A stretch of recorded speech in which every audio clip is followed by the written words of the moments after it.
Ashura Otsutsuki, ang tagapagmana ng kapayapaan. Buong lakas at teknik pinaliwanag. Kilalanin si Ashura Otsutsuki, ang anak ni Hag Oromo na siyang naging haligi ng kapayapaan, at pinagmulan ng Senju clan.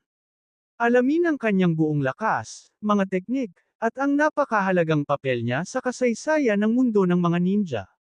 Buong breakdown ng kanyang kapangyarihan, at kontribusyon sa Shinobi Legacy.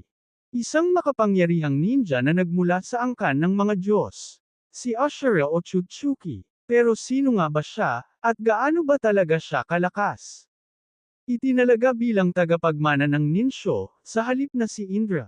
Kilala sa kanyang puso, hindi lang sa lakas, napili dahil sa malasakit at pananampalataya sa pagkakaisa. Taglay niya ang chakra ni Hag Oromo. May access sa mga teknik na halos pantay sa Six Paths level. Nakipaglaban at nanalo laban sa kapatid niyang si Indra, kahit pa mas gifted ito sa simula.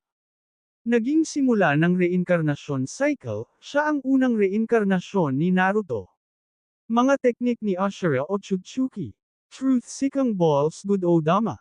Chakra Arms, Avatar. Lumilikha ng mga higanting chakra arms. Ashura's Avatar. Isang malaking chakra avatar, kahalintulad ng Susanoo. Shinjutsu, Sage Mode. Mataas na antas ng natural energy control. Rasengan Mastery. Lumilikha ng advanced, malalaking Rasengan na may chakra enhancement. Six Paths Chakra. Enerhiya mula mismo kay Hag Oromo. Ninsho Techniques. Healing and Spiritual Connection Jutsu. Ito ang naging papel niya sa kasaysayan ng Ninja World. Siya ang haligi ng Ninsho na naging inspirasyon sa Shinobi Way. Pinagmula ng Senju clan. Ang rivalry nila ni Indra ang ugat ng mga hidwaan ng Uchiha at Senju. Siya ang ninuno ng mga ninjang tulad ni Hashirama Senju, at Naruto Uzumaki. Dahil sa kanyang prinsipyo, lumaganap ang konsepto ng koneksyon, sa halip na dominasyon.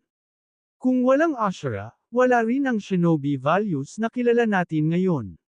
Isa siya sa pinakaimportanteng pundasyon ng buong Naruto universe.